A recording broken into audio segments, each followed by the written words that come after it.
Welkom bij Beleef Kerkrade Televisie. Beleef Kerkrade Televisie. Verstuurd aan de Voorterstraat op een blierhei.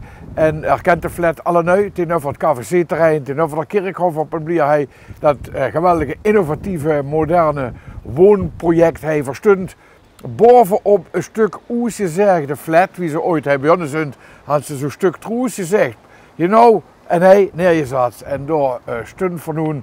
En verlos u veel zie je van dit project, van hem ik met nog wie dat allemaal zo begonnen is, van ik nog een rond maar van de andere gasten. En dat zijn bijvoorbeeld de Jo Bos en de Hok Theo van de Nierpatiëntenvereniging, voorhand Herman Blauw. Niet alleen stratenmaker, maar ook een nieuw bedrijf, Solux, wat hier staat is. En ook nog vastlovensartiest. Voorhand Pepijn Kouwman, ambassadeur jonge mantelzorgers met het Desiree Verbocht van Impuls kunt u langs. Van het evangelie, onze Vigas, over life skills en een Janse bijzondere app Catch Up. Maurice Vinke en Sloos van Ommeren van hem wonen jever strak, wie al zei, die rondleiding.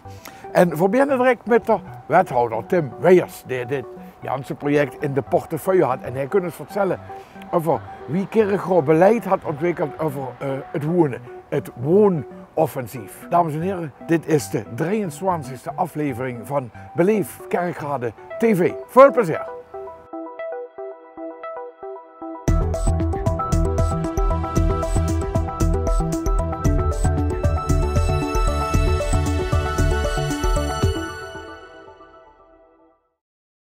Wie is dat? Anders de wethouder van onder andere wonen. En natuurlijk ontzettend wichtig onderwerp in deze zitten. Tim Weijers, van harte welkom. Goedemiddag.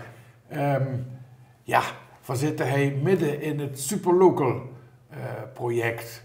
Wordt ze waarschijnlijk, denk ik, nogal stoot op is. Ja, ik denk dat we daar met z'n allen stoot op daar Zeker, want het ziet er fantastisch uit. Het is natuurlijk nog niet Jans verdig, maar de begroeiing en zo, maar ja, het ziet er natuurlijk geweldig uit. Vertel eens, er lopen zoveel projecten in Kerkrade over woningbouw. Ja. Wat kunnen ze ervan nemen? Wat moeten we wissen? Nou ja, wat er sowieso zou moeten wissen is in ieder geval even bezig zijn met de woonoffensief. Ja, dat is echt de oorlogstaal. Ja, van je zaad, hè. Dat is jarenlang sprake hier over krimp.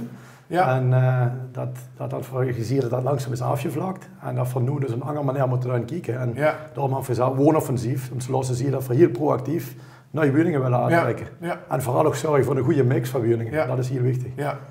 En hij is superlocal, waarvoor hij zit. En dat is natuurlijk, dat is volgens mij is vol, of niet? Ja. Daar kent ze niet meer bij, behalve met huurdersvoetje. Maar wat staat nou op de agenda? Welke? Nou ja, zelfs hij bij Superlocal, hè. Die flat die is gevuld, er zijn nog grondgedwongen woningen, huurwoningen zijn gevuld. Maar we zijn nu een kijken of hij ook koopwoningen aan toevoegen. Aha. Dus met een ontwikkelaar in gesprek en met de komende jaren ook koopwoningen toe te voegen. Dus en op deze locatie denk ik dat dat prachtig wonen is. Ja, dat denk ik ook. En voor kind bij Waterpool is hier een woningproject. Heel zeker, bij Waterpool natuurlijk, stadswoningen, maar ook appartementen, wat ze merken dat hier veel behoefte aan is. Appartementen, ook in het hogere segment. Zodat woningen in ieder geval, waar nu wonen, dat die ook van verkocht kunnen worden aan gezinnen en dat ze een natuurlijke aanwasjes krijgen, want dat is wat van natuurlijk genau. En dat project, dat kunnen we nu bij de markt zoals Einderstorf. Ja, dat leuft ook. Wat is dat? Daar werd op dit moment ook al vuurbereiding getroffen. Dat zijn ook een aantal stadswoningen, maar ook grondgebonden levensloopbestendige woningen. Dus ook woningen waar ze op lange termijn kunnen blijven wonen. En ook daar weer appartementen werden toegevoegd. Maar dat de Janse schöne naam was. Centrometa. Centrometa, midden in het centrum, of niet? Dat is de link, ja. En eindelijk kunnen het van die jongen inderdaad. Kijk, dat ze dingen in het centrum, maar we vinden ook wichtig dat van de wijken kijken. Ja, precies. Dat woord, wat is Teutelenbrug, Dukerveld. Ja. En vooral... Met name Rodukerveld is natuurlijk een gigantisch project waar ook meer dan 110 miljoen geïnvesteerd werd. Samen met de coöperaties ook. En ook met allerlei andere partijen. En uiteindelijk is dat denk ik ook de kracht ervan, dat ze het samen deze en daarmee ook resultaten willen bereiken. Niet alleen maar schoon words over, maar ook echt resultaten boeken. Want daar je er keer. Ja, maar dat is natuurlijk een ontzettend nijpend probleem ook. Ja, dat ruimte. Dat ziet ze landelijk natuurlijk, maar dat speelt ook hij. En met name omdat we zaten van kijk niet alleen naar de theoretische behoefte die er is, maar ook naar de praktijkbehoefte. Ja. En wat verhuren via de makelaars en van u zelf. Ja. En natuurlijk niet alleen EGLU hij een woning aanbieden, maar ook liever Boesenaar. En dan was niet alleen natuurlijk de senioren prettig laten wonen in deze stad, maar ook waarom NeuLu aantrekken. Dat naar aan was, ja. Dat is wat hem natuurlijk. Ja. En dan helpt daarbij natuurlijk Martin Boeber wat teruggeeft, dat ook het vestigingsklimaat interessant is. Vooral het gigaveldse bijen, van Gaia Zoo tot en met tot het museum. En dan denk ik, ja, dan mogen we met z'n allen stoot op zien. En vooral lossen zie je, Kerkrade, het is niet voor niks of we beleefd Kerkrade. Dat kunt toch tot uiting.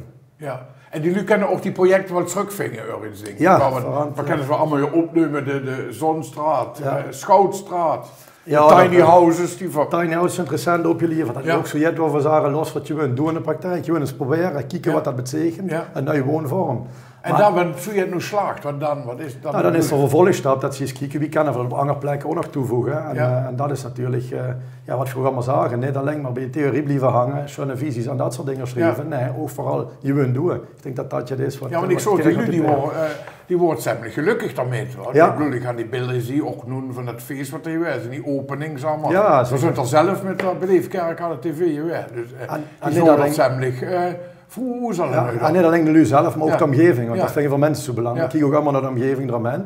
En wat ze ook zeggen, dat woonloket zijn van hoe je start, dat ze lossen zie je, een goede plek waar nu de informatie kan. En dat is echt een fysiek loket? Ja, dus dat is op internet kent ze dus www.kerkrade.nl/woonloket. Misschien dat er dan nog zo in beeld kan komen nu. Vast wel. En dan kan door, je kan informatie vinden. Dus mensen ik wil hier wonen, nog een keer gaan. Ja. En wat is in de komende tijd in de planning, dat kan er daar vingen, maar dan even ook zijn we met een aantal andere projecten nog bezig die nu nog niet concreet naar Boesen kennen.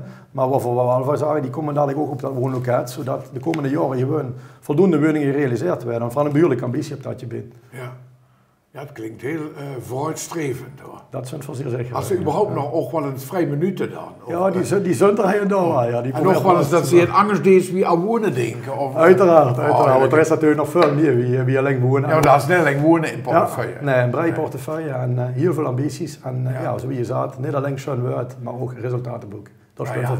Dat klinkt goed. Dat klinkt goed. En we kennen de vuurbeelden al zien. Ja, het werd langzaam zichtbaar in de komende jaren nog veel. Ja, en voor je strak hij kijken. Dus, wie dat allemaal ziet, wat hij gerealiseerd is. En wie het met het eigen afvalwater werkt, wie met het menselijke afval werkt, om het zo maar te zeggen. En het is inderdaad het hergebruik van materialen, maar ook het hergebruik van waarden. En ik denk dat dat is wat wichtig is. Dus dat ze ook toch, het is blierij en het blijft blierij. Dat is ganz wichtig daarin. En dan kan je nog amateurs voetbal kijken hoor. Zo'n skybox had hij daar, dat is fun om te zien. En het is net voor niks dat we met 12 partijen samen gewerkt hebben en dat er nog een schone prijs had opgeleverd, Europese prijs. Daar staat hij in de Innovation in Politics Award. En dat zit aan een vernauwing en ik denk dat we die zichtbaar aan het mogelijk maken, met z'n allen. Nou.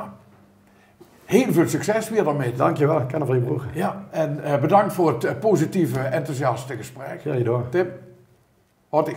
Dank je.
Van het woonoffensief, of het gaat over houden, jullie vernoemen ook enig nog soort offensief, maar dan voor de belangen van nierpatiënten in Kerkrade en omgeving.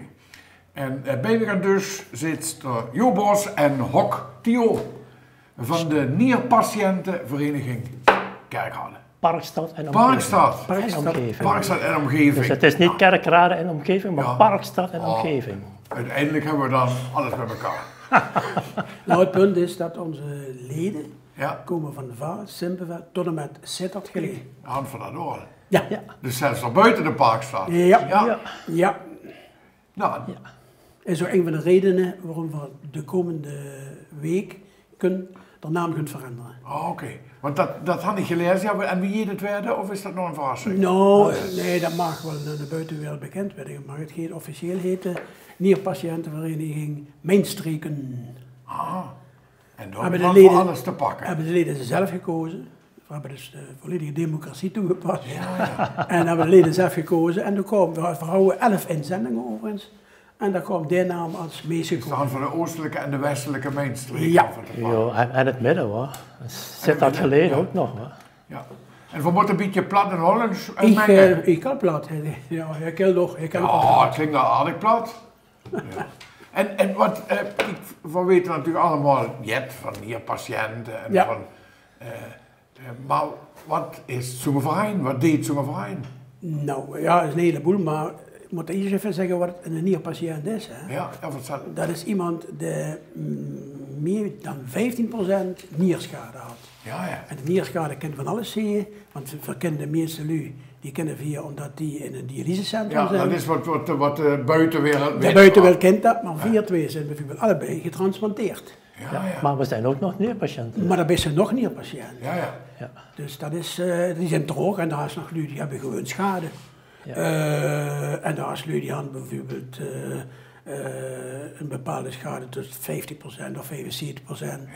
Kan erfelijk zie je. Het kan komen van hoge bloeddruk of van weet ik wat. Maar dat zijn eigenlijk tot doelgroep dat we gaan iedereen die iets betreffend de nieren had, dat zou voor ons een lid kunnen zien. Ja, dus we moeten wel patiënt zien. In principe moet ze een nierpatiënt zijn, alleen de aanhanger, bijvoorbeeld een man of een vrouw, kent de vrouw allebei lid werden. Allebei lid werden. Ja. Maar in principe moeten 50% van de leden moeten een nierpatiënt zien. Ja, maar dit is nog een keer landelijk. 4 zijn een regionale vereniging en dan zijn de Nederlandse Vereniging van Nierpatiënten.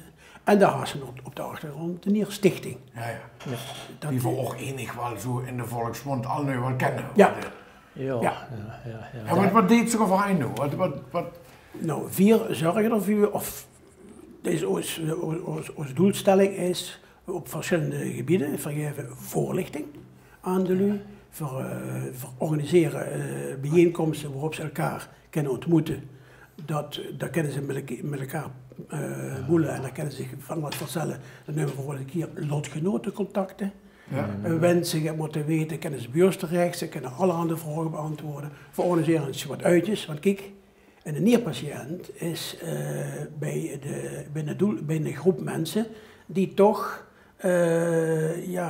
een bepaald probleem hebben.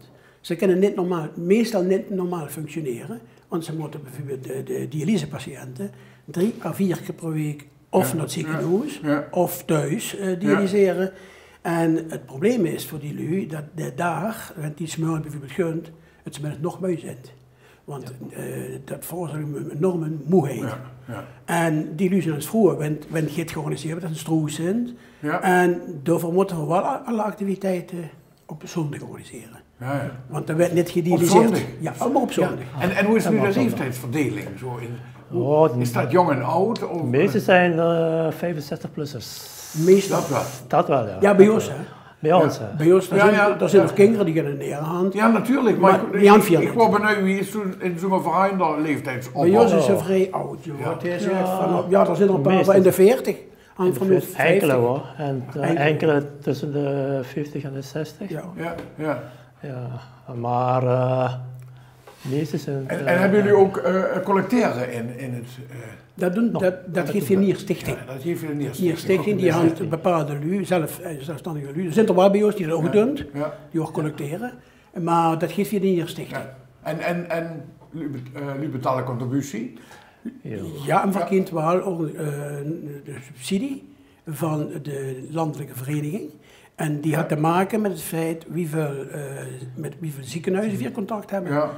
Wat de doelgroep ongeveer. Nou, we hebben contact in Kerkrade met de Elise. Elise, dat is een dialysecentrum waar vroeger de muziekschool was, bij het Oud-Hekeriplein.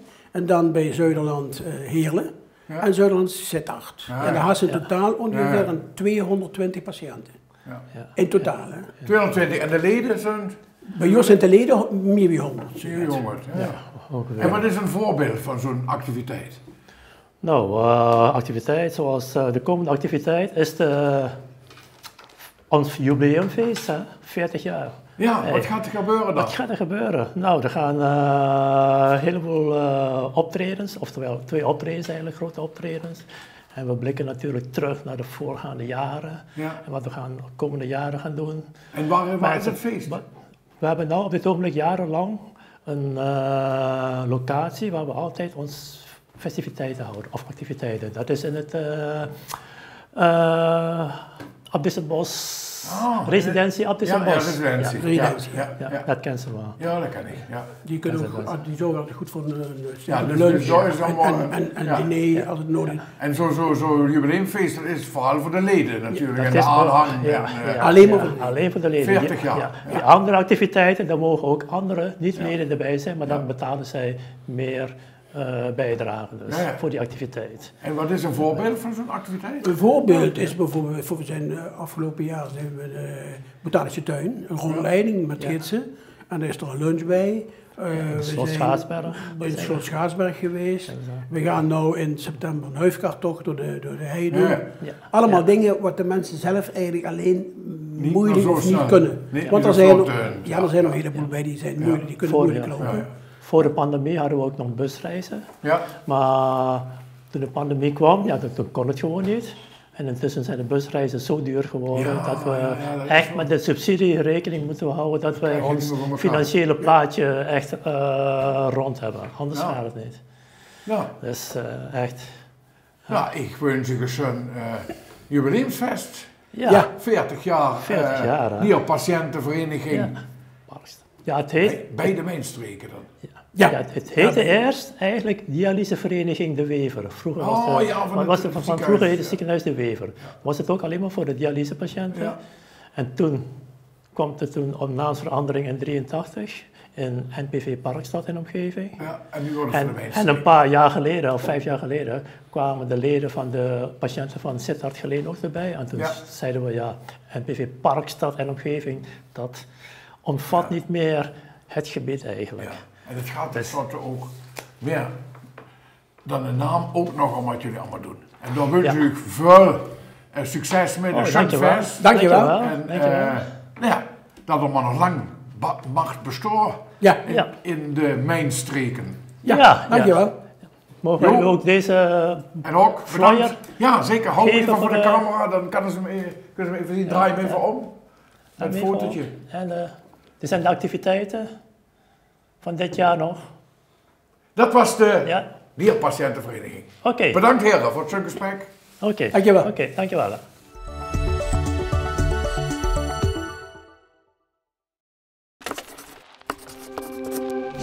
We wandelen. We fietsen. We rijden. We reizen. Door de tijd. Door de ruimte. Door het landschap en onze cultuur. We ontdekken wie we zijn en wie we waren.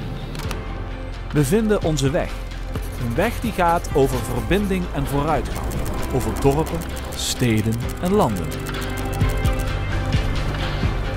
Je ontmoet er verbinders, grensverleggers, maar ook grensontkenners. Mensen die innoveren, co-creëren en experimenteren.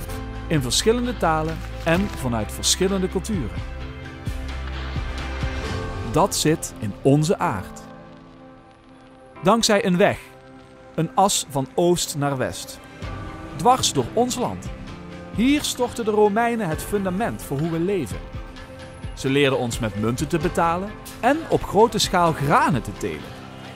Ze startten de urbanisatie en introduceerden rechtspraak en geschreven taal.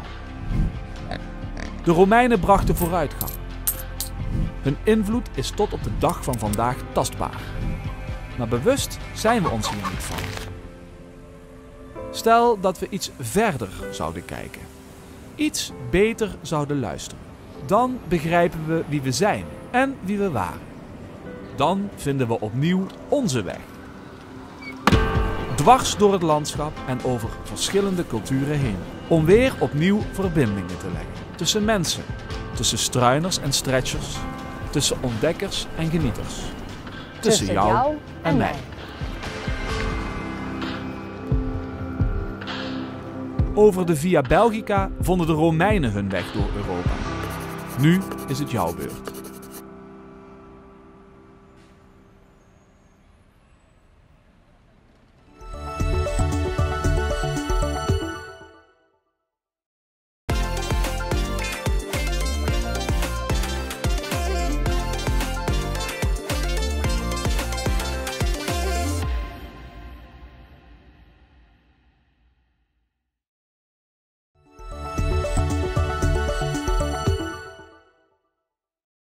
Bij mij dus zit daar Herman Blauw.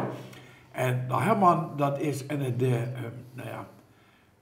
voor alle maten heem is, zou ik boos houden, als ik dat zo kan verzetten van het Hollands in het plat. En wat der man allemaal deed, dat kan ik misschien niet voorstellen, jullie dus noemen. Huur, Herman, welkom. Welkom. Vertel iets wat je over jezelf van je ja, van mezelf. Ik ben eigenlijk al 40 jaar lang stratenmaker. Ja. Dat is het hoofd nog. Dat is mijn hoofd, dat is mijn ding. En dat doe ik nog allemaal met mijn hart. Nog allemaal. Ja. Want met al 40 jaar. Al 40 jaar. Maar dat is er nog zwaar werk ook nog. Ja, zwaar werk. Ja, precies. Ja. Maar als ze dat dan niet met hart zien, dan werden we het niet. Dus ja. Als jonge ben ik ooit daar denk ik van ja, als ze dat die leven lang doen, ja, dat doe ik inderdaad mijn Janse leven lang. Ja. Nou, dan heb je geluk dat mijn zoon, die is opvolgend op mij. Die heeft zich ook dat vakje geleerd, die is ook een topper. Dus ja. Dus dat is enig het bedrijf Herman Blauw en Zoon. Herman Blauw en Zoon, ja. Ja. Stratenmaker, ja. En dat hebben we dan nu een beetje uitgebreid. Ja. Ja, en nu dan ook nog met Solux. Ja, natuurlijk, want dat is natuurlijk ook een reden om heen te komen. Want wie, wat je het over Beleefkerk had, over wie Kerkhoorn, dat is ook ondernemen in deze stad. En daar is een nieuw bedrijf op je zat. Meer voor de stratenmaker. Bedrijf enigheid Jans Angers, zo te kunnen zeggen, of niet? Nou, dat is toch link is te leggen. Dat gaat toch, we verkopen alles wat met stratenwerk en tuin en dingen ze verkopen bij Solux. Dus van keramische tegels, bij schuttingen, kunstgras, dus eigenlijk alles een beetje wat ze nog had. Dus en dat voor wisten wie het belangrijk dat het is met de jodproducten werken. Ja, om kwaliteit te kunnen leveren bij de lui. Want toen noemen ze toch luxe hoor. Dus het, ja, precies. Ja, daarom. De Boortse anger, wie zei ze nog, segment ja, want je merkt dus dat het belangrijk is dat ze jouw producten hebben. Ja. Dus ze noemen ook de verkoop van de goede producten. Die zoeken we dan nog eens. Ja, en je lijkt toch zo'n alles compleet. Zo'n terras. Ja, eigenlijk als compleet totaal plaatje als ze mensen bij ons krijgen. Ja. Van oesgaven bis het vervoer. Bis het leveren van de steng, plus het maken, het maakt niet zo het advies. Het is niet geen plicht om het door Oosterlos te maken, wensen bij mij het geld. Maar ik kies wel een gratis advies erbij. Ja. Dus, ja. En wie komt ze dan zo op dan? Ja, dat verkoop van de steng dong ik toch al iets als met de lui regelen werd zwaar. Dan denk ik van ja, dan kent ze ook, en dat jong van mij, vind ik dat ook fijn. Ze waren er wel weer. Ze vertellen bij ons ook met de verkoop van die producten, van die kwalitatieve producten, was het dus, zo zijn vrijheid een beetje op komen, ja. Ja, schön. En dat ligt ergens aan de buitenring. Ze liggen op de Hamstraat, is het oudpand van de Borgman. Oh ja, de autobedrijf. De voordealer, ja. Daar liggen vuur, daar zit vuur gevestigd. En daar hebben we onze showroom. Ja. Dus dan moet de vlot komen kijken. Ja, zo is dat. Ja, zeker. Ja. En En zeker nu, want nu, ja, dat vroeger was toch, het ziet er minder jaartse werken. En, nu aan de spullen nu. En ken dat ook nog alle nu, dan kiest het wel je bolwerk. Ja. Dan zeggen ze, je personeelstekort, maar dan kent het best vlot inzetbaar. Ja. We zijn vanaf, op het moment zitten we vanaf Engels met is op. Ja. Dan doe ik alle transporten en dingen wat ik nog moet doen, boezen. En dan Engels zit ik dan binnen. Vooral op de woensdag gaan van de Cuba, van de laatste en dan voor pas nu een uur. Ja. En dan soms is het op de Jaanse dag door. Dus verstund voor de succes ermee. Ja, dankjewel. En nu even Jans in Angers, want daar is nog een soort verdreide leven. En dat is het leven wat zich afspeelt in de muziek en het zingen. Ja. Nou, hier is nog een bijzonder chauffeur van de Waan van Sprits 11, van de Verzorgingsverein Sprits 11. Ja, ook met Harts. Maar ik ken ook je de rennen, wie dan ziet. En er is ook nog chauffeur, want nog goed heiligman kunnen dit zijn. En dat zit er klaar bij ons kunt, ja, dan vaar ik dan maar nog met de boot. Met de boot en dan...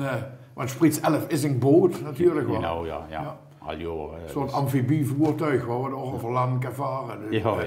En, maar dan, ben je ook nog artiest? Ben ik ook nog, ja, dat is ook nog zo jet.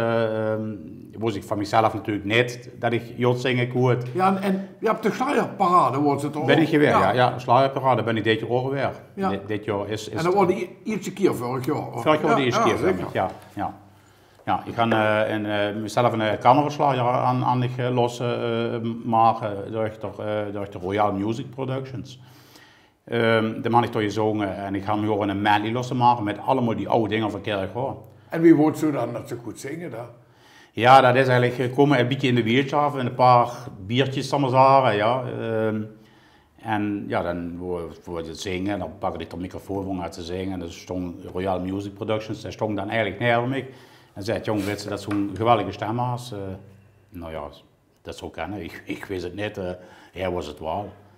Ja, nu is dit al dik jaar nu dat ik dat nu doe. En de optreden naar het andere optreden kunnen is ook erbij. Ja, ook ja. En dat speelt zich af een keer of? Ik zing ook Hollands. Nog? Ja, ik zing Hollands en Duits. Maar ik vind het natuurlijk ook heel fijn om Kerkhoorns plat te zingen. En het Kerkhoorns plat, wel een hand van Jans nieuw project, wel ik met de Royal Music Productions, wel dat je doen, met meerdere artiesten, bestaande liederen en dan omschrijven naar het Kerkhoorns plat. Dat is een hele nieuwe uitdaging, is dat wat voor wel je doen. Ja, dat klinkt goed. Ja, dat doet zich wel. En mensen nu zo zeggen, wat is het liefste dunks? Wat kunt daar boven drijven? Ja, het is eigenlijk niet... Als grossenmaker of de zanger? Nee, eigenlijk allemaal. Op zijn tijd moesten werken, want anders kan ze niet leven. Het zingen vind ik heel mooi om het te doen. Ja, dat is zeker ontspannend. Eigenlijk doe ik alles wel even hier. Ja, ik ga natuurlijk dat ik met de zoon alles doe. Dus dat is natuurlijk heel fijn. Maar wie fijn kent het aan, als het met die ene kind is. Dus, En al die jaren al? Alle jaren, ja. Ik ga mijn zoon nog zelf op je leid. Ik ben nog zijn leermeester geweest. Ja. Officiële leermeester. Had ook het machinistendiploma voor op de graafmachine had hij gehoord. Ja.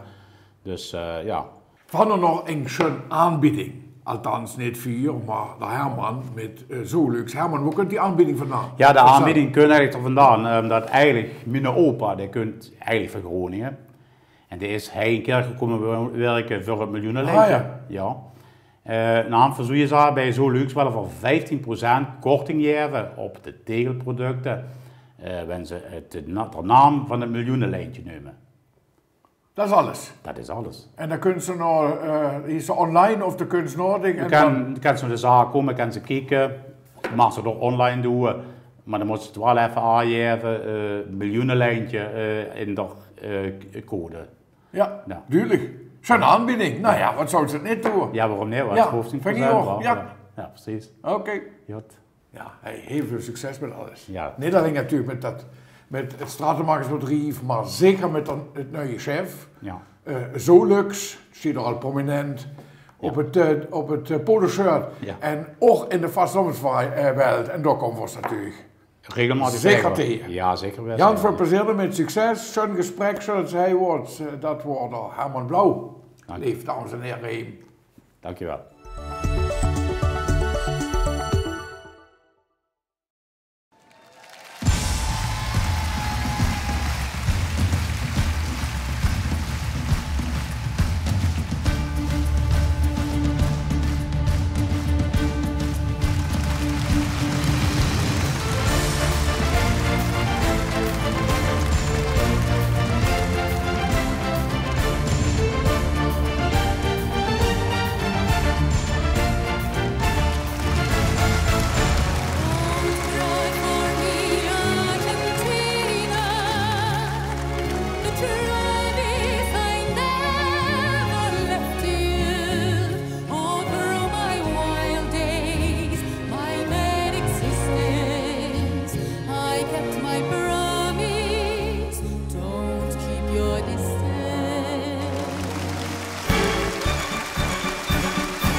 Voor je nog naar de evenementen in de maand juni in Oostkerko.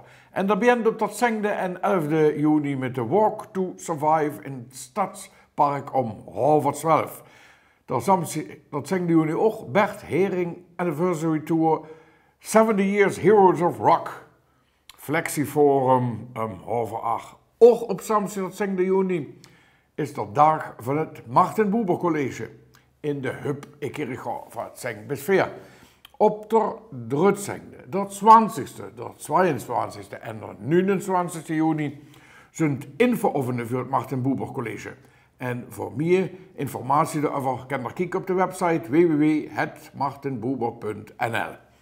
De 15e tot en met de 22 juni is Kermens in Kerkhof Centrum. Zaterdag de 17 juni muziek in de Botanische Jaard met de Black Stars om 7:30 's avonds. Zaterdag de 17 juni in het Parkstad Limburg Theater Kerkhof het Kerkhof Symfonieorkest met Aufforderung zum Tanzen. Zaterdag de 18 juni is niet alleen Vaderdag, maar ook de Vaderdag Safari in de Gaia Zoo om 10 uur. Zondag de 18 juni is het tijd voor Mennens. Nu wordt het Mennens met Rob Menne. Hij ontvangt de zakvinders in het Parkstad Limburg Theater Kerkhof om 2:30. Maandag de 19 juni vindt weer een stadsgesprek met alle podiumvereinen in de Botanische Jaard om 7:30. Zaterdag de 24 juni Mannenkoor Sint-Lambertus met door Jacques Vinders en Jans Angers in het Parkstad Limburg Theater om Aroer. Zondag 25 juni is we met L1 Tekenzingen op Neu-Eresting. Zondag 25 juni Kunst in der Jaat, in der Botanische Jaat. Zondag 2 juli in het Parkstad Limburg Stadion de Oranje Leeuwinnen tegen België. En dat allemaal in het kader van de uitzwaaiwedstrijd bij gelegenheid van de WK Australië Nieuw-Zeeland voor Hoffen. Natuurlijk op het bomvol Parkstad Limburg Stadion voordat ons meisje vertrekken naar Down Under. En natuurlijk de goede star Lieke Martens is erbij. Een compleet overzicht van alle activiteiten en nog veel meer kan er natuurlijk vinden op de website www.beleefkerkrade.nl/agenda.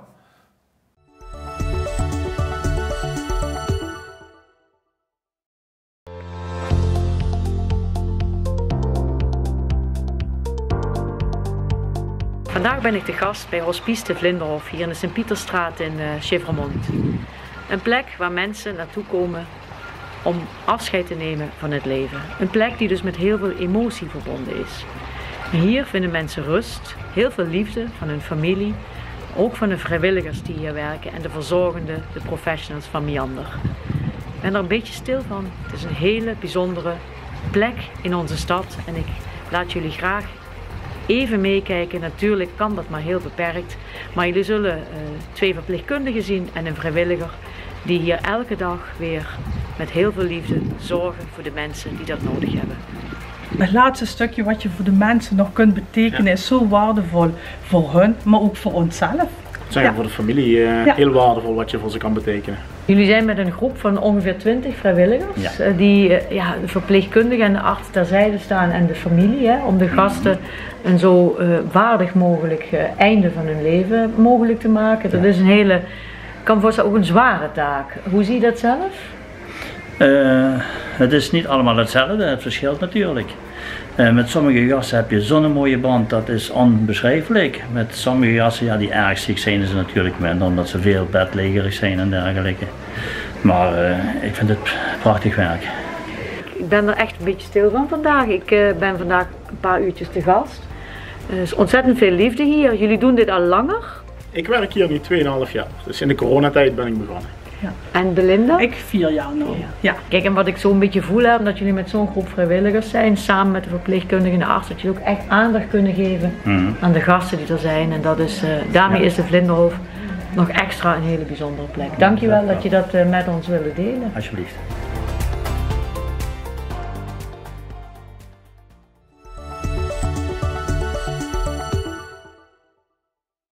We zijn aangekomen bij de de laatste gast aan tafel. We zijn niet ganz verder met het programma, maar in ieder geval zit bij mij Pepijn Kouwman en, moet ik even kijken, briefje, Desiree Verbocht. Ja. Ik ben nog richtig zeggen, medewerker van Impuls. Klopt. En de Pepijn is ambassadeur jonge mantelzorgers. En dat is natuurlijk een onderwerp wat precies past in Beleef Kerkrade televisie, want we zijn niet alleen voor het ondernemen en voor de horeca of voor, neem maar op in de stad, de cultuur, maar ook dat voor je tunt, voor de anderen, de zorg voor de andere mensen in Kerkrade. En het Peter Howard gaat in zijn filmpje wat je ziet over de parels, die het allemaal liet zien. Nou, u zit zeker parels in Ooststad, toch? Daarvan wel zeggen. En wat is dat jonge mantelzorg? Lekt dat de luenschoes? En wel even Holmenschoelen, dus dat je van ook meteen doen. Ja, jonge mantelzorgers, wat is dat precies? Want dat is niet zoiets wat je vaak hoort. Nee, dat klopt. Nou, een jonge mantelzorger, dat is iemand van onder de 21, tot en met de 21 moet ik zeggen, die zorgt voor een zieke vader, moeder, broer, zus, opa of oma. En dat zijn zorgtaken die eigenlijk elke dag minimale of tot grote belasting hebben. Dat is een jonge mantelzorger. Ja. En dat doe jij? Ja, dat doe ik, ja. En vertel ook, Voor wie je zorgt? Nou, ik zorg voor Bram. Bram is mijn tweelingbroertje, dus ze zijn even oud. Dat gebeurt vaak met tweelingen. Ja. Maar je zegt toch een broertje, zeg je toch? Hè? Ja, ik ben 16 minuten ouder. Ik zeg het er altijd bij. Kijk. Ik ben de oudste van het gezin. Maar ik zorg altijd voor Bram, want Bram die heeft het syndroom van Down, een klassiek autisme. En hij heeft een ontwikkeling van een 4-5-jarige. Dus hij heeft bij heel veel dagelijkse dingen wel heel veel behoeften. Bij dagelijkse behoeftes heeft hij hulp nodig. En daar help ik hem bij en dat doe ik samen met papa en mam. Ja.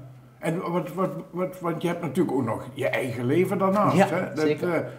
Je bent, wat ben je, 19? 19 jaar. Ja. Dus je hebt ook nog je eigen jonge leven. Hè? Ja. En, hoeveel tijd ben je daar nu aan kwijt? Hoe is die verhouding dan? Of kan je dat niet echt zeggen? Jawel.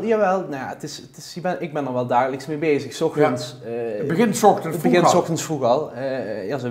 Uit bed halen Bram. Ja. Dat vindt hij nooit leuk. Maar ja, wie vindt het leuk als hij uit bed getrommeld wordt? En dan moet hij gedoucht worden, gewassen, want dat kan hij niet zelf. Ja. Want hij zou zich met conditioner de voeten wassen, zeg maar zo. Ja. En daarna helpt met aankleden. Je moet dus kledingsetjes uitzoeken, anders komt hij in hartje zomer komt hij met de dikke trui en een lange broek naar beneden. Boterhammen smeren, lunchpakketjes maken. En dan moet hij naar school gebracht worden, of naar de dagbesteding moet hij opgehaald worden. Ja. 's Avonds heeft hij ook moeten eten maken, zorgen dat hij zich verzorgt, omkleedt, uitkleedt, naar de wc gaat. En dat zijn dingen die... Ja, en dan ontlast je ook je ouders, zeg maar. En je hoeft geen externe hulp. Nou ja, het is niet echt dat ik ze ontlast. Het is meer dat ik het doe omdat ik het heel fijn en leuk vind. Ja. En ook omdat ik weet dat Bram het fijn vindt als ik dat samen met hem doe. Ja. En natuurlijk ontlast ik papa en mam af en toe mee, ook al doen zij het ook veel. Ja, maar, natuurlijk. Ik doe het meer ook wel uit liefde en plezier. Nou, dat klinkt echt fantastisch. Toch? Is die. Ja, zeker. Nou ja, al kan ik Bram af en toe ook achter het behang plakken. Ja, maar toen ben ik hem ook echt zat. En ik denk dat heel normaal is en dat je dat gevoel ook mag hebben. Natuurlijk mag je dat hebben. Maar meestal vind ik hem kan ik hem heel goed hebben en vind ik hem heel lief. Ja, dat is natuurlijk een geweldig leuke jongen ook. Zeker weten. Ja. Zijn jullie allebei, hè? Dus, toch, Desiree, of niet? Dat klopt. Ja. Want jij bent dan van Impuls. Ja. En hoe is jullie relatie dan? Want... wij zitten samen in het project van de Jonge Mantelzorger. Ja. En in de week van de Jonge Mantelzorger maken wij altijd... Die nu is, hè? Die nu is, hè? Van de 1e tot de 7e. Ja, dus die ook nog een paar dagen na zondag is. Ja, precies. Daarvoor hebben wij als Impuls hele leuke activiteiten ingericht. Hè? Ja. Dus jonge mantelzorgers kunnen hier gewoon gratis aan deelnemen. Ja. En wat Pepijn ook zegt, soms is het gewoon even niet zo leuk of even vervelend. En soms wil je gewoon even daar moet je eens over kunnen praten ook. Precies, met lotgenoten samenkomen, want op school dan is het lastig om met andere klasgenoten daarover te praten. Want je neemt wel een unieke positie in. Het is vaak, mensen begrijpen het niet helemaal als je zelf thuis gewoon mama, papa hebt die alles doen en waarvan niemand ziek is.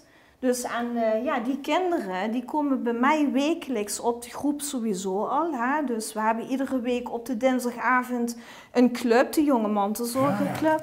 En daar komen alle kinderen samen. En dan is het niet dat we iedere week nu over het thema praten. Nee. We zijn vooral bezig met gewoon lekker kind zijn. En willen ze erover praten, dan wordt daar ruimte voor. Je zegt ook lekker kind zijn, maar het zijn eigenlijk hij is een jong volwassene, zoals het tegenwoordig heet. Ja, klopt. Ja. Dus, ja, maar die hebben we ook. We hebben ook inderdaad de ouderen. Maar ook nog jongeren. Jonger en ouder, ja. En de tieners, daar doen we natuurlijk andere dingen mee. Hè? Dus die doen dan wat ruigere dingen, zullen we maar zeggen. Dan. Ruigere activiteiten. Ja. Maar echt voor ieder is daar wat. En waarom is het belangrijk dat jonge mantelzorgers, ik snap mantelzorgers wel, maar waarom is het belangrijk dat er jonge mantelzorgers zijn? Nou ja, het is een groep waar we helemaal niet veel van af weten. 1 op de 5 jongeren is jonge mantelzorger. Dat is een mega aantal. Zo. Dat betekent in een klas van 30 dat er al 5 jonge mantelzorgers tussen zitten. En ervaar je dat ook zo in de praktijk? Nee, en dat is het probleem. Want vaak, ik kan het zelf ook wel heel erg...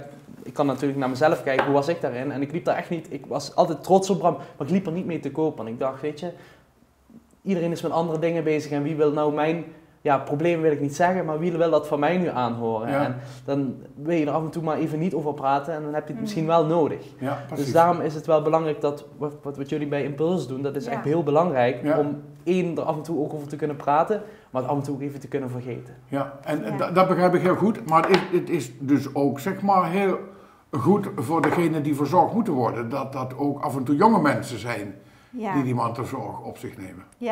Ja, weet u, er is best wel veel schaamte bij ouders om over het thema te praten.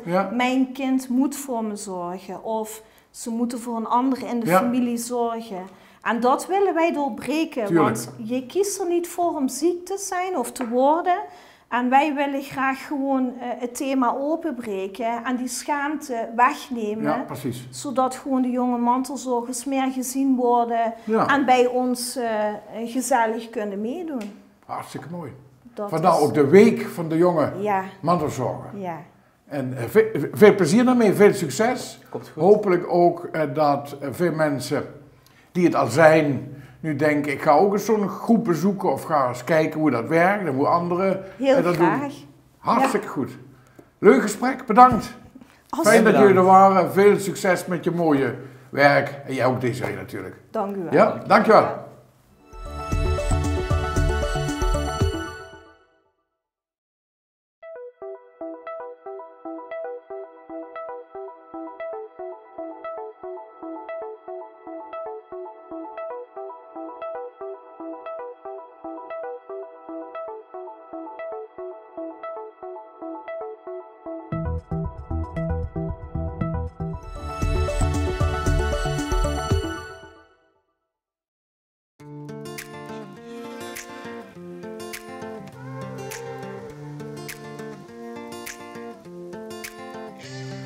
Ik ga me de komende 4 jaar sterk maken om de gezondheid en vitaliteit voor onze inwoners te verbeteren. Daartoe hebben we dit mooie project hier ontwikkeld. Maar het gaat niet alleen in het gebouw. We gaan ook dicht bij de burgers in de wijken programma's ontwikkelen om dat te bewerkstelligen.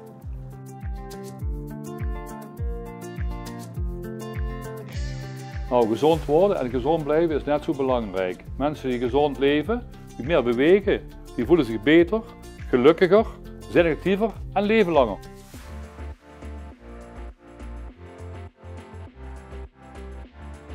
Dat doen we programma's voor inwoners, waar ze kunnen deelnemen en het gaat van een gezonde jeugd tot vitaal ouder worden. Dat doen we met de inwoners zelf en ook pas uit de regio. We gaan voor kerken als plek waar je samen leert, samen voor elkaar zorgt en samen beweegt.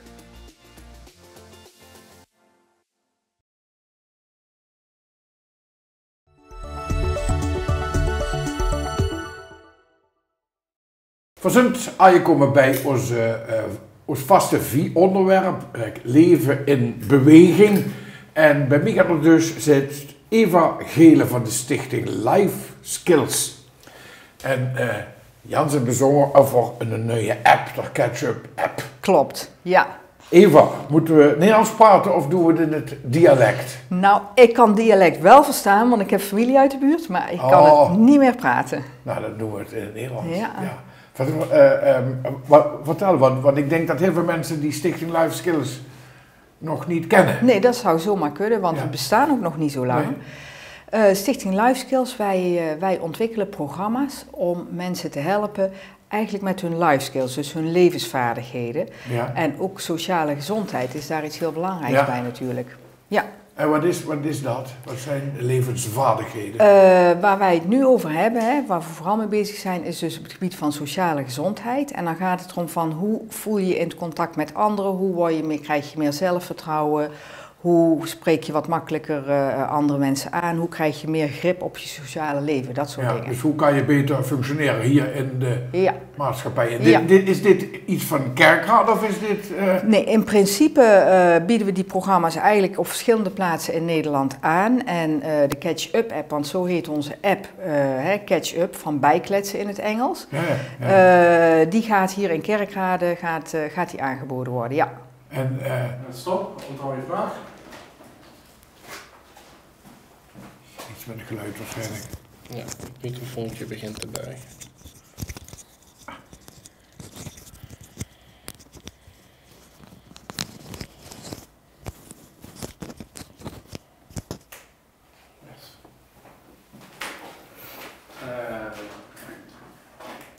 Ja, die ketchup-app. Ja. Die gaan we hier in Kerkrade lanceren. Ja, nou lanceren, hij wordt in gebruik genomen hier. Ja. En wanneer? Volgens mij is die al in gebruik. Je kunt hem al downloaden, dus ja, sinds vorige week dacht ik. Ja, en dan? Wat je dan doet, dan heb je toegang tot een programmaatje op je telefoon. Dus het is vooral voor jongeren interessant. Er zitten filmpjes in, quizjes, testjes. Het is eigenlijk gewoon heel leuk om te doen. En wat je dan gaat ontdekken is dingen als van hoe kan ik meer zelfvertrouwen krijgen. Maar dat niet alleen, je ontdekt ook wat je echt anders kunt gaan doen in je dagelijks leven. Hè? Bijvoorbeeld hoe knoop ik een gesprek aan, maar ook hoe kan ik beter zeg maar, luisteren, meer contact maken, meer de verbinding maken. En het zijn hele kleine dingetjes die je in je dagelijks leven kan doen. Ja, wat doet zo'n app dan? Want dan doe je een spelletje en dan, hoe functioneert dat dan in de praktijk? Nou, het zijn niet zozeer spelletjes, het is wel eigenlijk wat informatie wat je krijgt, maar op een heel speelse manier met video's, quizjes, testen. Dan ga je nadenken. Ik had bijvoorbeeld laatst iemand die zei, nou, ik durf eigenlijk niet eens de buschauffeur te groeten. Nou, ging hier in de app, ging ze daar eigenlijk mee aan de gang van hoe dat dan kwam. Nou, zij was eigenlijk bang dat mensen haar niet zouden mogen of niet zouden zien en dat ze niks terug zouden zeggen. Nou, dan ga je eigenlijk, kwam ze erachter van in principe staan mensen altijd wel open voor contact. Dus zij op een gegeven moment de buschauffeur groeten en ze liet inderdaad stom verbaasd weten, hij groette gewoon terug. Ja, zo'n buschauffeur staat daar helemaal. Ja, maar dit is niet voor iedereen vanzelfsprekend. Nee, dat snap ik. Of bijvoorbeeld, ik had laatst een ander meisje en die had zoiets, niemand vraagt mij nooit en ik vind het vervelend, ik weet ook niet wat ik daaraan moet doen. En in de app gaat het dan bijvoorbeeld over initiatief nemen en hoe belangrijk dat is. En dat ook mensen die heel veel contacten hebben, dat die zelf vaak ook juist heel veel initiatief nemen. Nou, dat was rond de jaarwisseling en dat meisje zei dat ze met de jaarwisseling een appje kreeg. Ze zei een standaard appje van een jongen uit de straat die ze van vroeger kende. Die was intussen verhuisd. Ze zei normaal zou ik gewoon een standaard berichtje terugsturen, gewoon een plaatje, Happy New Year. Maar nou dacht ze van, initiatief nemen. Aha. Ik ga daarop in en ze had ook onthouden, want ze wist ook nooit wat ze moest zeggen. Ze had ook onthouden, als je vragen stelt, zijn mensen geneigd antwoord te geven. Dus altijd een tip is, eindig met een vraag. Ja. Letterlijk met een vraagteken. Ja. Nou, ze zei, er was een heel gesprek op gang gekomen en uiteindelijk hebben ze gewoon afgesproken. Nou, dit zijn dingen... Dus je leert eigenlijk op een heel bazaal niveau, wat voor heel veel mensen dan bazaal is waarschijnlijk, leer je dan bepaalde vaardigheden aan. Ja, dus het is ook een stukje inzicht en een vaardigheid die erbij hoort. Ja, en voor de ene is het dit, voor de andere is het dat. En dan, want je moet natuurlijk nog die stap naar de praktijk zetten. Dat moet je wel zelf doen dan. Ja, maar dat doe je dus eigenlijk heel geleidelijk. Ja. Want dat meisje wat ik net zei van die buschauffeur, die zei weet je, ik heb bijvoorbeeld ook bij een psycholoog gelopen, maar daar moest ik dan bijvoorbeeld een gesprek aanknopen. Maar zei dat vind ik heel eng. Maar ze zei, als je dan groet en je merkt, iemand die groet gewoon terug, dan wordt het steeds wat makkelijker. En dat was ook bij dat meisje met initiatief. Het zijn zo'n kleine stapjes. Je leven verandert niet van de ene op de andere dag. Hè? Dat gaat gewoon heel geleidelijk. Ja. Maar je hebt daarna niet nog ergens hulp om verder stappen te zetten? Of, In principe, kijk, we werken ook samen met Impuls hier. Dus het zou kunnen dat je dan bijvoorbeeld wel naar een clubje of naar een vereniging durft, wat je eerst niet durfde. Maar dat hoeft niet per se. Nee. Want uiteindelijk, kijk, juist in je dagelijks leven, op school, in je straat, weet je wel, dat zijn de plekken waar je eigenlijk het meeste, daar speelt je leven zich af. Het is een soort van zelfhulp-app. Ja, eigenlijk is dat zo. Ja, dat is wel mooi gezegd. Ja. Nou, hartstikke goed. Ja, nou dank je. Ik ga in ieder geval eens kijken, hem downloaden. Je kunt hem gewoon downloaden. Hij staat in de Play Store en in de App Store. En ook voor jong en oud eigenlijk. Hè? Dus het is niet zo leeftijdsgebonden. Nee, nou kijk, de vorm is misschien wat aantrekkelijker voor jongeren met filmpjes en audiofragmentjes en zo, weet je wel. Maar in principe de informatie is eigenlijk, telt dat voor iedereen. Ja. Dus en het helpt om uit je isolement te komen, eenzaamheid, allemaal toch onderwerpen die een grote rol spelen. Ja, dat zijn vaak wel grote woorden, hè. Dat maakt het ook wel moeilijk voor iemand misschien. Maar als je gewoon denkt van, ik wil me wat makkelijker voelen in de omgang met anderen. Ik zie wel eens een keer ergens tegenop. Ik durf niks te zeggen, ik weet niks te zeggen.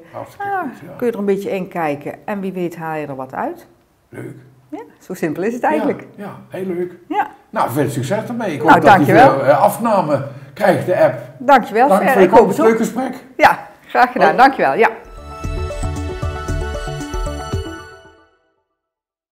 Het Martin Buber opent zijn deuren in augustus 2024.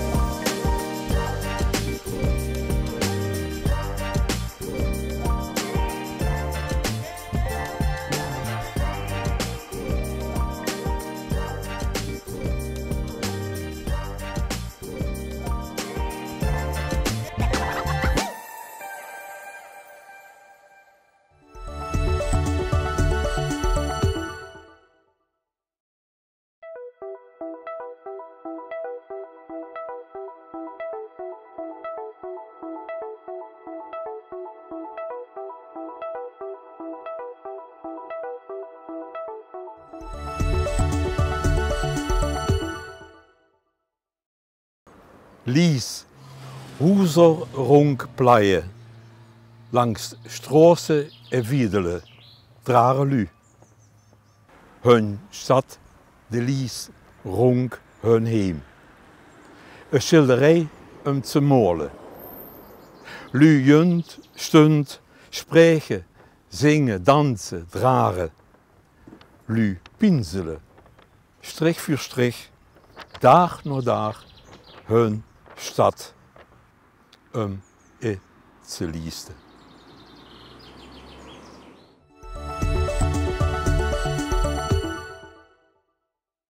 Wie je wens het aan het einde van de uitzending een rondleiding op de plaats voor opnames maken. En dat is, wat natuurlijk al lang gezien, super local.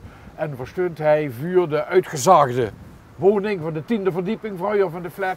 Hij stond voor met Solange van Ommeren en Maurice Vinken van Heem Wonen. En voor jullie een beetje in het handelsstoel, want dat had de voorkeur, omdat het plat niet zo jans soepel is. Maar dat maakt dus niks uit. Ben van maar huren wat hij allemaal te zien is en wat hij passeert.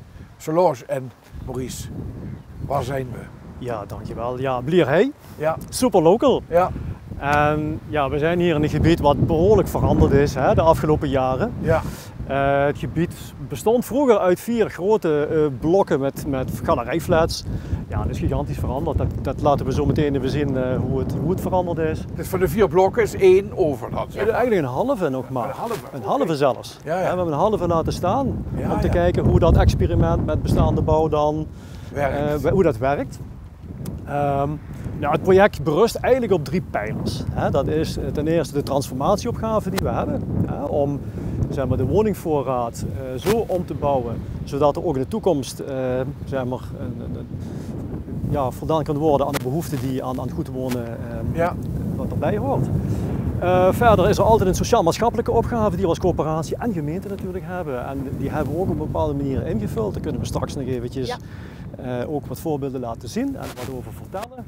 En uiteraard duurzaamheid staat hier bovenaan de duurzaamheid. Staat bovenaan toch, of niet? Staat bovenaan de agenda. Staat zeker bovenaan. Ja, maar eigenlijk staan bij ons de huurders bovenaan. En duurzaamheid ook met een gedeelde eerste plaats.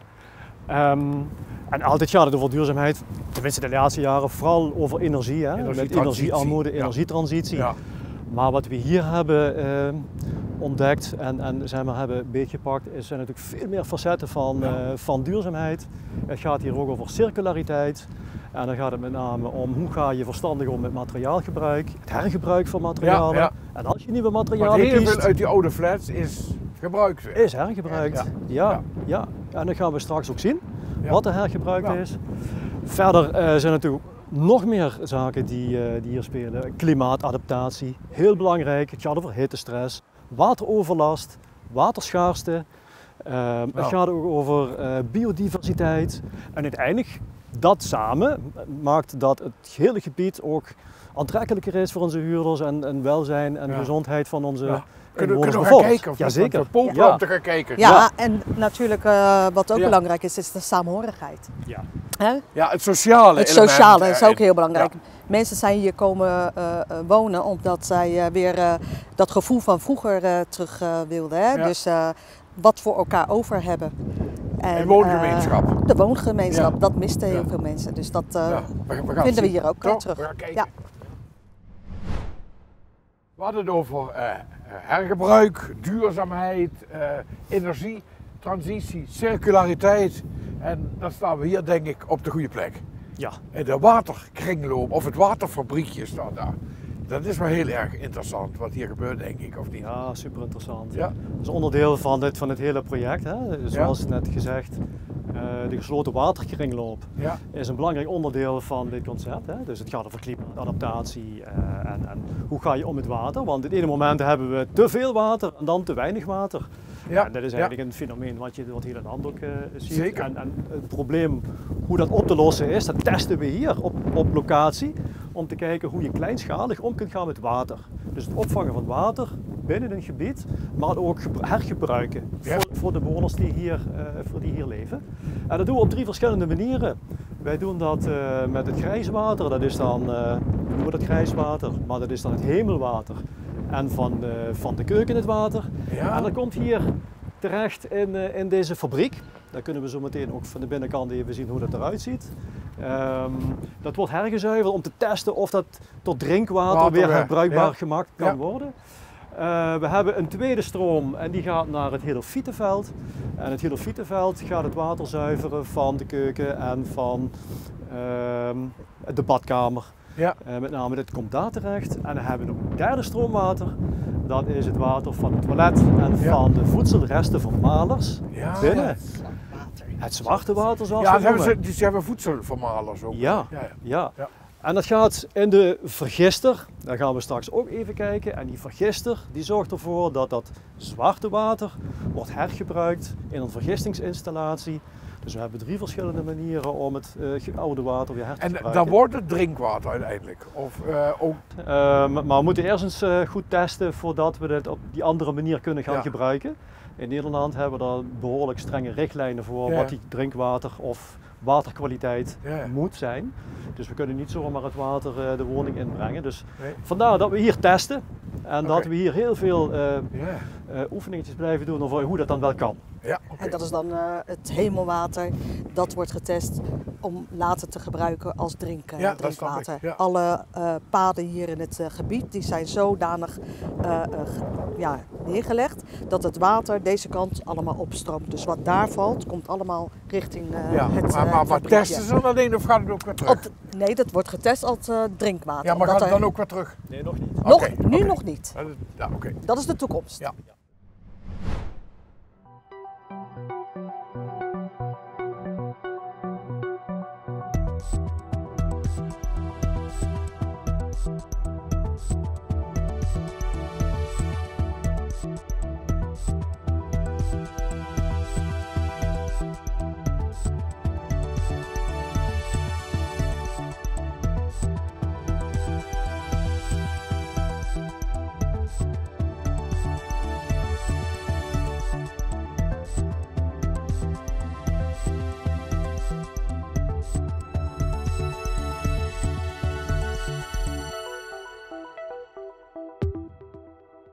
We gaan natuurlijk aan de Voorterstraat. We zijn voor een stukje lopen naar de richting van de Urzerstraat, de Kerk van Blahei en de Nico Ploemstraat. En hij stond, zo wie dat al in de volksmond is genoemd, de 3 huisjes. Wat zijn de 3 huisjes? Jullie weten het. De 3 huisjes, oftewel de 3 UIA-woningen. UIA, dat staat voor de Europese subsidie die daarmee verbonden is. Hè. Aha. En dat is helemaal de tweede fase in het experiment van Superlocal. We hebben net het expogebouw gezien. Dat was het eerste experiment. De 3 huisjes is het tweede experiment eigenlijk, in die volgorde. En er zijn nog meer proeven gedaan met hergebruik van bestaande materialen. En dan kunnen we op verschillende manieren kunnen we dat hier zien. Dus bestaand materiaal is gewoon hergebruikt, 1 op 1, zoveel als mogelijk. Ja. Het expogebouw was niet bedoeld om te wonen, dit wel. Hier kun je in wonen, hier kun je in werken en dat was ook de bedoeling. En straks kunnen we ook eens binnen gaan kijken hoe het er dan precies uitziet. En ze hebben ook een bijzondere bestemming gekregen, die 3 huisjes. Ja. Daar kunnen we ook straks wat over vertellen. Okay. Of de mensen die er gebruik van maken, kunnen beter zelf vertellen. Ja, dat laten we zo gaan kijken. Ja. We maken zoals een rondje langs de 3, of een rondje niet, het is meer rechtdoor. Gaan we langs de 3 huisjes. Ja, de proefwoningen zogenoemd. Dit zijn de woningen die uit de flat gehezen zijn en alle materialen zijn hergebruikt. En het eerste huisje hebben wij verhuurd aan Meander. Ja, dat was ook even leuk. Het is 1-op-1 hergebruik, heb ik begrepen. Ongeveer. Ja, klopt. Ja, klopt. Hey, en Meander. Ja, Meander. Ja, mijn naam is Nicole Schmid. Ik ben hier wijkverpleegkundige van het buurteam van Meander. Ja. Wij hebben het geluk dat wij deze prachtige locatie mogen gebruiken als onze buurtlocatie. Dus dit is eigenlijk onze uitvalsbasis, de wijk in naar de mensen toe om de zorg te verlenen die we elke dag bij iedereen doen.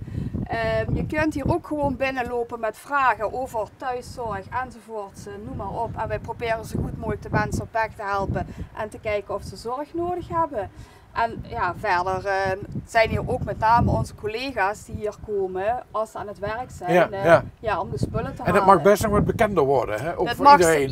Ja, want de deur is eigenlijk gewoon open en je kunt hier gewoon naar binnen lopen met welke vraag dan ook die je hebt. En dan kunnen we kijken of we de mensen kunnen helpen.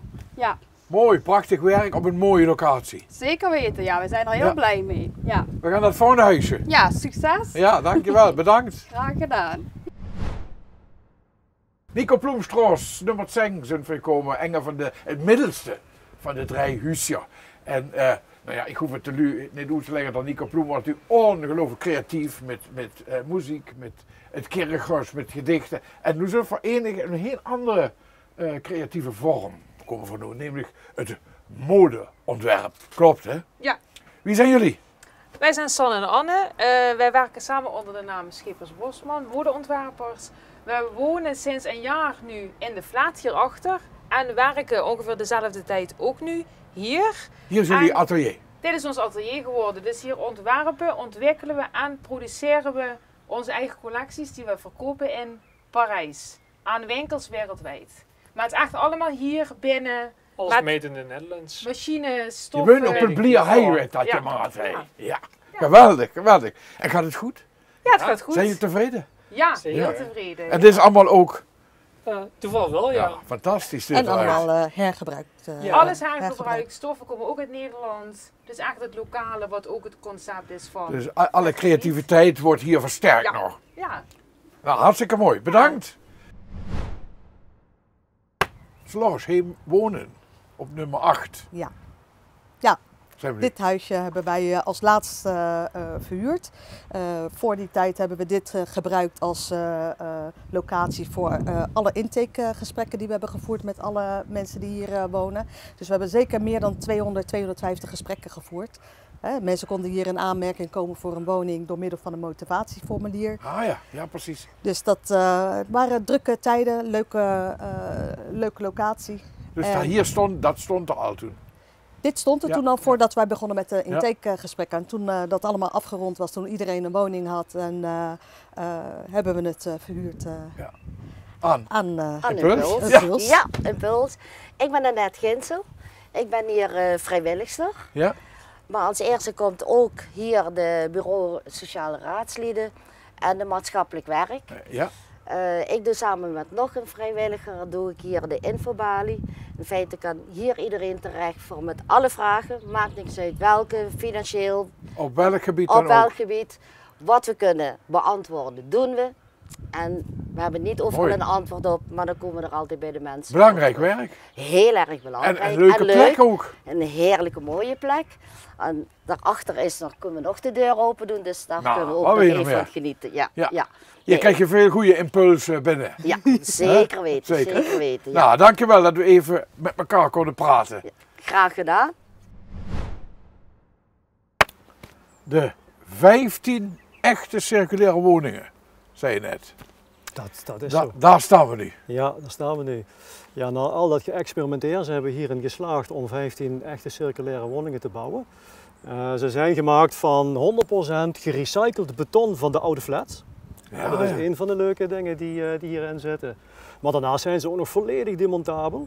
Dus als ze straks niet meer nodig zijn, kun je ze hier gewoon uit elkaar halen en op een andere plek weer opbouwen. Ja. Ja, hoe gaaf is dat als je denkt dat wat je bouwt, dat later geen afval meer is, maar dat het echt weer grondstof is voor een nieuwe woning. Ja. En ook energie neutraal natuurlijk. Of, energiezuinig. Zuinig. Zeer energiezuinig. Aangesloten op de waterkringloop, et cetera. Dus ja, hier zijn we toch echt wel in geslaagd om een product te realiseren wat je zo kunt opschalen in de rest van Limburg en Nederland. Prachtig. Ja.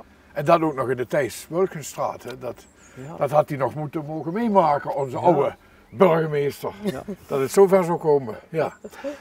Ja, daarnaast hebben we nog de parkeergarage die ook 100% circulair is. Het is eigenlijk een parkeergarage die gedemonteerd is in Amsterdam en hier terechtgekomen is.